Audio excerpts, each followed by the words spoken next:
रात के 9 बजे पति ऑफिस से घर आया। पत्नी ने आते ही उससे लड़ना शुरू कर दिया क्योंकि वह उसे पसंद नहीं करती थी। पति ने कहा, मुझे खाना तो दे दो, बहुत भूख लगी है।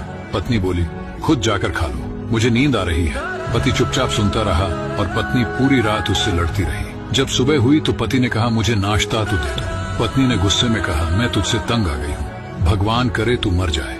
पति कुछ नहीं बोला और चुपचाप ऑफिस चला गया। पत्नी अपने बच्चों को स्कूल से लेकर वापस आ ही रही थी तो उसने देखा घर के सामने भीड़ लगी हुई थी। वह करीब पहुंची तो देखा उसके पति की लाश घर के सामने पड़ी हुई थी। उसके ऊपर कयामत सी आ गई। मन में सन्नाटा सा छा गया। लोग आपस में बातें कर रहे थे कि कार से उसका एक्सीडेंट हुआ है। पत्नी जोर से चीखने लगी और चिल्लाने लगी कि मनोज उठ जाओ, मैं अब तुमसे कभी नहीं लड़ूंगी, तुम्हें कुछ नहीं कहूंगी, मुझे कुछ नहीं चाहिए। उठो मनोज, तुम्हें भूख लगी थी ना, चलो मैं खाना देती हूँ, मुझे छोड़कर ना जाओ, उठ जाओ। लेकिन मनोज कैसे उठता, इसे तो उसकी बददुआ ने मार दिया था।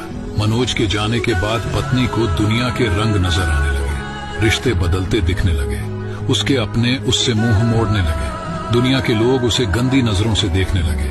फिर कुछ दिनों में उसे उसका घर भी छीन लिया गया। जो हिस्सा उसका बनता था ससुराल वालों ने उसे दे दिया।